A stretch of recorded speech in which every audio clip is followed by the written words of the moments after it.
তো যারা 2025 সালে উচ্চ মাধ্যমিকে দর্শন পরীক্ষা দেবে, আমি তোমাদের এখন যে ক্লাসটা করাচ্ছি ট্রুথ ফাংশন থেকে ভীষণ গুরুত্বপূর্ণ 100% কমন পরীক্ষা আসবে এই ধরনের লজিকের প্রশ্নগুলো। কিভাবে এই ধরনের লজিকের প্রশ্নের উত্তর করবে তোমরা দেখে নাও। দেখা মাত্রই এই ক্লাসটা করলে যে কোনো প্রশ্ন আসুক ট্রুথ ফাংশন থেকে, যতই ঘুরিয়ে আসুক, সমস্ত প্রশ্নের উত্তর দিতে পারবে। আর সঙ্গে আমার চ্যানেলে যারা নতুন, ফিলোসফি এইচএস উচ্চ মাধ্যমিক দর্শন ইউটিউব চ্যানেলে স্বাগত। লিখিত পরীক্ষা যদি 80-80 পেতে হয়, আমার ফুল টিউশনটা প্রোফাইলটা ভিজিট করে প্লে লিস্টে গেলে পেয়ে যাবে। তোমাকে ক্লাস করতেই হবে, তুমি যতই টিউশন পড়ে থাকো না কেন মিলিয়ে নেবে, তাহলে বুঝতে পারো এটা কোন চ্যানেল। তো অবশ্যই বন্ধুদেরকে শেয়ার করবে যাদের যাদের ফুল টিউশন দরকার। সমস্ত নোটস লিখিয়ে দিয়েছি, এমসিকিউ এসিকিউ অধ্যায় উত্তর সহ সমস্ত লজিক, কোন অধ্যায় লজিক বুঝতে পারে না, কোন নোটস দরকার, পুরো টিউশনটা ভিজিট করে লিখে নেবে, ঠিক আছে। তো আজকের ক্লাস ট্রুথ ফাংশন দেখে নাও। এই অধ্যায় থেকে কী আসবে, এমসিকিউ এসিকিউ আসবে। তো এই অধ্যায় থেকে আমি তোমাদেরকে মুখস্থ করতে দিয়েছি এমসিকিউ এসিকিউ, সেটা এই ক্লাসটা করার পর বাকি মেইন ক্লাসে চলে যাবে। যেহেতু আমার ফুল টিউশন কমপ্লিট হয়ে গেছে, ওখান থেকে এমসিকিউ মুখস্থ করে নেবে, লিখে নেবে খাতায়। তারপর লজিক ক্লাস করিয়েছি, যত ধরনের লজিক সব শিখিয়েছি, প্র্যাকটিস করিয়েছি। তো আজকের ক্লাসটা দেখো কত রকমভাবে প্রশ্নগুলো ঘুরিয়ে আসতে পারে। এই প্রশ্নগুলোর উত্তর করতে পারলে এখান থেকে এই ক্লাসটা করলে যে কোনো প্রশ্ন আসবে সব পারবে। তো দেখে নাও, যদি পি ভেল কিউ মিথ্যা হয় তাহলে পি ইকুইভ্যালেন্স কিউ এর সত্য মূল্য কী হবে। তার অপশন আছে, বিভিন্ন রকম অপশন থাকবে, কোনটা হবে তোমরা দেখে নাও, আমি শিখিয়ে দিচ্ছি। তবে যদি পি মিথ্যা হয় তাহলে পি ডট নট কিউ এর সত্য মূল্য কী হবে, অপশন আছে বিভিন্ন, মিথ্যা সত্য কোনটা হবে। পি ডট কিউ এই বচনাকারটি ড্যাশ, অপশন আছে কোনটা সত্য সত্য আপত্তি কোনটা হবে। পি ভেল নট পি এই বচনাকারটি হলো ড্যাশ, কোনটা হবে। নেক্সট আছে নট পি এর নিষেধক বচন ড্যাশ, কোনটা হবে, ঠিক আছে। তো চলো দেখে নেওয়া যাক। দেখো প্রথম প্রশ্ন কি বলছে, যদি পি ভেল কিউ মিথ্যা হয় তাহলে পি ইকুইভ্যালেন্ট, মানে এটাকে ট্রিপল বার বলা হয়। আমি যেটা বলেছি তোমাদের এই মেইন ক্লাসে দেখে নেবে, আমি তোমাদের সূত্র বলেছি। ট্রুথ ফাংশনে মনে রাখবে, যে সূত্র মুখস্থ করতে পারবে না তাকে বলছি ট্রুথ ফাংশন থেকে লজিক করতে যেও না, লজিকের উত্তরও পারবে না, কোনোদিনও পারবে না। যেগুলো মুখস্থ করতে দিয়েছি এমসিকিউ আর এসিকিউ উত্তর সহগুলো মুখস্থ করো। আর যারা 80 পেতে চাও তারা লজিকের যা যা লিখে দিয়েছি, যা যা ক্লাস করিয়েছি ফুল টিউশন করবে, ঠিক আছে। তো ডটের সূত্র একটা আছে, ডটের সূত্র একটা, ভেলের সূত্র, ট্রুথ ফাংশন নিয়মগুলো নিয়ম বলেছি, ডটের সূত্র, ভেলের সূত্র, তারপর ইমপ্লাইস যেটাকে নাল বলা হয়, তারপর ট্রিপল বার যেটাকে ইকুইভ্যালেন্স, ট্রিপল বার সমমান, আর একটা হচ্ছে নেগেশন মানে নিষেধক মানে নট যেটাকে বল। এই তো সূত্র। তো ডটের সূত্র কি, টি ডট টি হয় বাকি সব এফ হয়। ভেলের সূত্র এফ ভেল এফ হয় বাকি সব টি হয়। আর নালের ক্ষেত্রে টি নাল এফ এফ হয় বাকি সব টি হয়। আর ট্রিপল বার এটাকে সমমান বলা হয়, ইকুইভ্যালেন্স বলা হয়, কী হয়, টি এ টি হয়, এফ এফ টি হয় বাকি সব এফ, ব্যাস এই তো সূত্র। আর নিষেধক যা থাকবে তার বিপরীত, নেগেশন টি মানে নট টি, তারপরে এফ, নট এফ মানে মিথ্যা না তাহলে সত্য টি, ব্যাস এই তো সূত্র। এবার চলো উত্তরগুলো দেখে নাও। অবশ্যই এই ক্লাসটা করে এই অধ্যায়ে গিয়ে কিন্তু ফুল টিউশনটা করে নেবে, বারবার করে বলছি, কারণ সমস্ত টিউশনটা কিন্তু আমার সেভাবেই করা। যদি পি ভেল কিউ মিথ্যা হয়, তার মানে বলে দিয়েছে পি ভেল কিউ মিথ্যা, মানে ভেলের সূত্রের ক্ষেত্রে আমরা কি জানি, এফ ভেল এফ হয় বাকি সব টি হয়, তার মানে পাশাপাশি দুটোর মান এফ হবে তবেই তো মিথ্যা হবে। তার মানে উত্তর কি বলেছে, পি ভেল কিউ মিথ্যা হয়, তার মানে এর উত্তর বলছে পি ভেল কিউ মিথ্যা হয়। তার মানে পি এর মান এফ, এফ ধরছে, আর এফ কিউ এর মান এফ, বোঝার চেষ্টা করো। যদি পি ভেল কিউ মিথ্যা হয় তার মানে এফ ভেল এফ দাঁড়াচ্ছে, এফ ভেল এফ, পি এর মান এফ ধরছে, কিউ এর মান এফ ধরো, তবেই তো এফ ভেল এফ হয় মানে মিথ্যা হয়। তাহলে পি ইকুইভ্যালেন্ট মানে পি ট্রিপল বার কিউ এর সত্য মূল্য কী হবে, কারণ তুমি ভেলের ক্ষেত্রে একমাত্র তখনই মিথ্যা হয় এফ ভেল এফ হয় বাকি সব টি হয়। তার মানে পি এর মান এফ ধরতে হবে, কিউ এর মান এফ ধর, তবেই তো মিথ্যা হবে। তার মানে পি এর মান এফ ধরেছে, কিউ এর মান এফ ধরে, তবে মিথ্যা, উত্তরটা মিথ্যা বলছে। তাহলে পি তার মানে কি, এটা যদি এ পি এর মান এফ ধরেছো তার মানে এখানেও এফ চলে আসবে, এখানে কিউ এর মান এফ ধরেছো তার মানে এটাও এফ চলে আসবে। আলটিমেটলি কোন সূত্রটা জানতে চাইছি, তোমার ট্রিপল বারের সূত্র জানতে। তাহলে ট্রিপল বারের ক্ষেত্রে আমরা কি জানি, টি এ টি হয়, এফ এফ ও টি হয় বাকি সব, তার মানে এফ এফ এফ এ কি উত্তর, তার মানে উত্তর হলো সত্য। তার মানে উত্তর কোনটা হবে, উত্তর হবে সত্য। ক্লিয়ার, উত্তর হবে এটা। আশা করি পারবে এবার। নেক্সট, কেন হলো বোঝা গেল। নেক্সট উত্তর,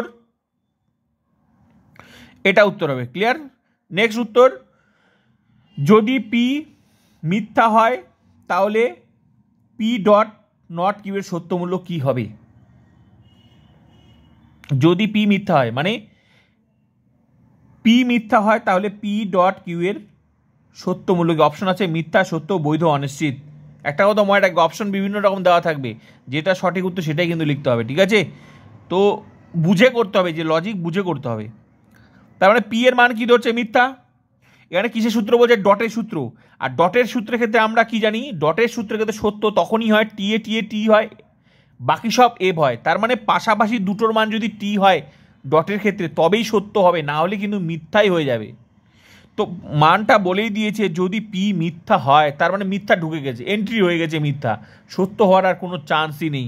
সরাসরি আমরা লিখে দেবো এটার উত্তর হচ্ছে মিথ্যা, কোনো চান্সই নেই আর। কারণ পি মিথ্যা, তাহলে এখানে পি মিথ্যা, পি মিথ্যা মানে এফ, উত্তর এফ। তো এফ তো ধরে নিল, ডটের সূত্রকে এফ ধরে নিল, অর্থাৎ সত্য হওয়ার আর কোনো চান্সই নেই। সত্য তখনই হবে যখন দুটোরই মান টি হবে, তখনই সত্য হবে, না হলে মিথ্যাই হয়ে যাবে। তো অতএব কিউ এর মান তুমি যাই ধরো না কেন, ঘুরে এখানে যদি টিও ধরো তাও কিন্তু টি ধরলে আবার উল্টে যাবে আবার। কারণ এখানে যদি টি ধরো তা নট টি, তার মানে এফ উল্টা এফ হয়ে যাবে। তো এফ এফে কি? এফই মিথ্যা হয়ে গেল। যদি তুমি আবার এফ ধরো উল্টে আসে টি হবে, নট আছে যেহেতু, যা থাকবে তার নেগেশনের কাজ কি? যা থাকবে তার বিপরীত, তাহলে টি হয়ে গেল আলটিমেটলি। আবার এদিকে এফ আছে, ডটে কি হয়? তাহলে আলটিমেটলি পি এর মান এফ ধরলে ওটা এফই হয়ে যাবে ডটের সূত্রের ক্ষেত্রে। ক্লিয়ার? তার উত্তর কি হলো? মিথ্যা। ক্লিয়ার? নেক্সট প্রশ্ন, পি ডট কিউ এই বচনাগারটি ড্যাশ। পি ডট কিউ এই বচনাগারটি কি? ড্যাশ। উত্তর কি? শতসত্য, আপত্তিক, শতমিথ্যা। কি করে বুঝবে এটার উত্তর? অন্ধকারই গুলি করতে যাবে না, এটা কিন্তু লজিক চ্যাপ্টার, শুধু এই অধ্যায় না, বাকি প্রত্যেকটা অধ্যায়, ঠিক আছে? তো এটার উত্তর করতে গেলে তোমাদেরকে একটু ছকে যেতে হবে। ছকটা কি? আমি শিখিয়েছি তোমাদের সত্য সারণীর সাথে সত্য মূল্য নির্ণয় করো, সত্য সারণীর সাথে যুক্তির আকারে বৈধতা বিচার করো, ওগুলো সমস্ত লজিক আগে মেইন ক্লাসগুলো দেবে, তারপর আমি প্র্যাকটিস করিয়েছি, ঠিক আছে? তো এখানে তোমাদের এই লজিকটা বার হতো, তার মানে পি কিউ, তার মানে এটার উত্তর বার করতে গেলে আমাদেরকে এখানে যেহেতু শত আপত্তিক বলতে হবে, তার মানে আমাদেরকে এই ছকে যেতে হবে। যেহেতু পি কিউ আছে তার টোটাল চারটা সারি রাফ খাতায় তোমরা কিন্তু করে নেবে, ঠিক আছে? রাফ খাতায় 1 2 3 4 চারটা সারি, ঠিক আছে? তার মানে কি লজিকটা কি? পি ডট কিউ, তার মানে পি এর ঘর আলাদা। এগুলো শিখিয়েছি, মেইন টিউশন লজিক শেখানো হয়ে গেছে, এগুলো জাস্ট এখন কত রকমের প্রশ্ন ঘুরিয়ে আসে সেটাই ক্লাস চলছে, ঠিক আছে? তো মেইন ক্লাস অবশ্যই দেখে নেবে তোমরা। তো এগুলো লজিক কীভাবে করতে সব শিখিয়ে দিয়ে দেখে নেবে, ঠিক আছে? পি ডট কিউ, পি এর ঘর এটা, তাহলে কিউ হলো। এবার কয়টা সূত্র আছে? জটা সূত্র তো একটা ঘর, পি ডট কিউ মানে একটাই সূত্র, তো পি ডট কিউ ব্যাস একটাই সূত্র, ব্যাস আর তো নেই। এবার সাজিয়ে নিই, যেহেতু প্রথম চারটা সারিকে কী দিতে বলেছি মনে আছে তোমাদের? চারটা সারি হলে দুটা টি দুটা এফ, তারপর কিউ এর ঘরে কি? এর হাফ, দুটা টি যেহেতু তার half, T F T F, ব্যাস ক্লিয়ার? এবার কি? পি এর ঘর কোনটা? এটা। কিউ এর ঘর কোনটা? এটা। এই দুটোর সাথে কিছু ডটের সূত্র, তার মানে টি ডট টি হয়, টি ডট টি হয়, বাকি সব টি ডট টি আছে কি? নেই, তার মানে এভ হবে। টি ডট টি আছে কি? নেই, বাকি সব এভ হবে। টি ডট টি আছে কি? নেই, বাকি সব এভ হবে। তার মানে এখানে ভালো করে দেখো, এই যে সত্য সারণীর এই লজিকটার উত্তরটা কি হলো তোমাদের? এখানে কিন্তু দেখে নাও, এখানে হচ্ছে সত্য আর মিথ্যা মেশানো আছে। তো সত্য মিথ্যা মেশানো থাকলে উত্তরটা কি হয় তোমাদের মনে আছে? সত্য মিথ্যা মেশানো থাকলে উত্তরটা কি হয়? সত্য মিথ্যা মেশানো থাকলে কিন্তু সেই উত্তরটা কিন্তু তোমাদের আপতিক হয়ে যায়। সবগুলো যদি সত্য হয় শতসত্য, সবগুলো যদি মিথ্যা হয়ে যায় শতমিথ্যা, আর সত্য মিথ্যা যদি এর নিবেশন দৃষ্টান্তগুলো থাকে তাহলে হয়ে যায় সেটা আপতিক। তাহলে এর উত্তর কোনটা হয়ে যাবে? এর উত্তর হয়ে যাবে কিন্তু এটা আপতিক। আমি শিখিয়েছি শত লজিক এরকম, শতমিথ্যা লজিক এরকম, আপতিক, এই যে যেমন সব সত্য মিথ্যা মেশানো থাকলো, একটাই সত্য থাকুক আর তিনটাই মিথ্যা, সেটা বড় বিষয় নয়, সত্য মিথ্যা মেশানো থাকলেই সেটার উত্তর হয়ে যায় আপতিক। ক্লিয়ার? তাহলে এর উত্তর কোনটা? আপতিক। ক্লিয়ার? এবার নেক্সট প্রশ্ন কি? পি ভেল নট পিউ। দেখো কত রকমভাবে ঘুরিয়ে আসলো প্রশ্নটা। এটা যদি আবার মনে করো এসে কিউতে দিত তাহলে কিন্তু এরকম লজিক দিয়ে তোমাকে করতে দিত, আর এখানে যদি তোমার উত্তরটা করে দিয়েছে তোমাকে জাস্ট রাফ খাতা করে নিতে হবে। মানে এমসিকিউ তো আসতে পারে, এসএ তো আসতে পারে, লজিক এমন নয় যে শুধু এসএ কিউতে আসবে, এমসিকিউতে আসলে উত্তরটা দিয়ে দিও, তোমাকে রাফ খাতা করে নিতে হবে। আর এমসিকিউতে আসলে উত্তরটা করে নিতে হবে, উত্তর দেওয়া থাকবে, করে নিয়ে তোমাকে উত্তরটা বলতে হবে। আর এসে যদি এরকম প্রশ্ন দেওয়া থাকে উত্তর তোমাকে করতে হবে, আলটিমেটলি তোমাকে লজিকটা শিখতেই হবে। এবার নেক্সট প্রশ্ন, পি ভেল নট পি এই বচনকারী ড্যাশ শতসত্য শতমিথ্যা আপত্তি কী হবে, কী করে বুঝবে? সেম প্রশ্ন, একইভাবে উত্তরটা করতে হবে, একই রকমভাবে। এরকম কি এটাও একইভাবে। তো চলো, এখানে কটা সারি হবে?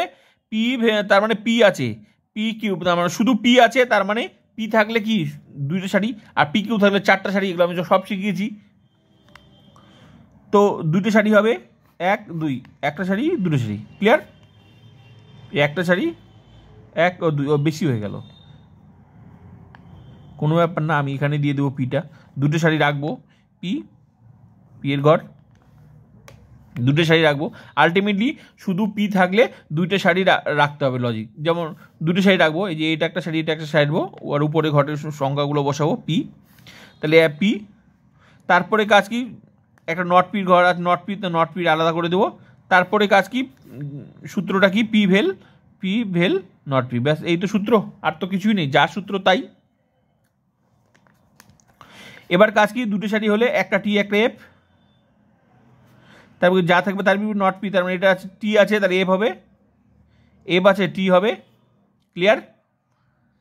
তারপর কি, পি এর মান কোনটা এটা, আর নট পি এর মান কোনটা এটা, এটার সাথে কিছু সূত্র, ভেলে সূত্র, ভেলে ক্ষেত্রে আমরা কি জানি, এফ ভেলে বা বাকি টি, এফ ভেলে আছে কি নেই, বাকি সব টি হলো, এফ ভেলে আছে কি নেই, বাকি সব টি হলো।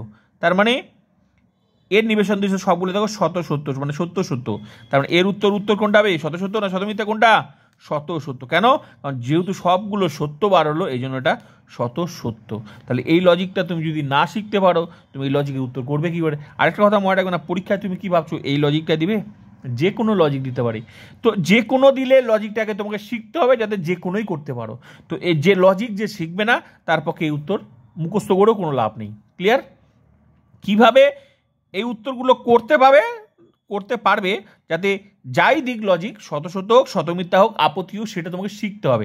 আর পুরো লজিকগুলো আমি শিখিয়ে দিয়েছি, এখন তো আমি জাস্ট প্র্যাকটিস করাচ্ছি যে লজিকগুলো কত রকমভাবে ঘুরিয়ে আসতে পারে, এবং আসতে পারে না, আসবেই। ওই লজিক না করে তোমরা ওই বিভিন্ন বই দেখে যে প্র্যাকটিস করতে কোনো লাভ নেই, আলটিমেটলি মাথাটা খারাপ হয়ে যাবে। পুরো টিউশনটা করো, ক্লাসগুলো সুন্দর করে অধ্যায় ধরে সাজানো আছে, তারপর দেখো প্র্যাকটিস, একদম দেখা মাত্রই প্র্যাকটিস করবে, ঠিক আছে? যেমন এই ক্লাসটা করো, একদম নিজেরাই বুঝতে পারবে, ক্লিয়ার? এবার নেক্সট প্রশ্ন, নট পি এর নিষেধক বচনটি হলো ড্যাশ, নট পি এর নিষেধক বচনটি, নট পি মানে কি, নিষেধক বচন মানে কি? নিষেধক মানে এই যে নটটা, আমরা যে নেগেশনের কাজটা, এই যে এই নেগেশনটাকে বলা নিষেধক বলা হয়, যেটা আমি এমসিকিউ শুধু লিখেও দিয়েছি, নামও বলে দিয়েছি, লজিক ক্লাস করানো বলেছি, এটার নাম এক তো নট, আবার এদিকে এমন নয় যে হয়, আবার এদিকে নিষেধক হয়। তার নট পি এর নিষেধক বচনটা আর কি, নট পি, তার অপশন আছে নট পি, তারপর নট পি এর নিষেধক, নট পি তো আছেই, তার নিষেধক ডবল নট হয়ে যাবে। নিষেধক মানে কি, নিষেধক মানেই এই নেগেশনটা, তো নট পি মানে নট পি এর নিষেধক, তার মানে নট পি তার নিষেধক, মানে আরেকটা নেগেশন দিতে বলছে, আলটিমেটলি ডবল হয়ে গেল, আর ডবলের কোনো গুরুত্ব না, শুধু পি, আলটিমেটলি উত্তর হয়ে গেল এটা। ব্যাস এই তো হলো উত্তর। তো আশা করি বুঝাতে পারলাম। এখানে প্রশ্ন কয়টা করালাম, 1 2 3 4 5টা, বিষয়টা হচ্ছে 5টা প্রশ্ন না, এই 5টা প্রশ্নের উত্তর যদি তুমি আমার সঙ্গে, আমি যেভাবে শেখালাম যদি শিখতে পারো, 500টা কেন 1000টা প্রশ্নের উত্তর পারবে। আর যে 5টা প্রশ্নের উত্তর আমি যে শেখালাম যদি বুঝতে না পারো, তুমি 500টা কেন 1000টা প্রশ্ন উত্তর মুখস্থ করে গেলেও পরীক্ষা কমন পাবে না। এটাই হচ্ছে লজিক, ঠিক আছে? তো বোঝার চেষ্টা করো। তো এই আমি প্র্যাকটিস করালাম, তো বাকি টিউশনটা করে দেখে নাও, প্লে লিস্টে গিয়ে অধ্যায় ধরে এই অধ্যায় বাকি ক্লাসগুলো করো, সমস্ত প্রশ্ন সেইভাবে পুরো টিউশন আমার ক্লাস করানো। প্লিজ শেয়ার অ্যান্ড ক্লাস করতে থাকো, ক্লাস এক্সট্রা ক্লাস চলছে, মেইন টিউশন কমপ্লিট।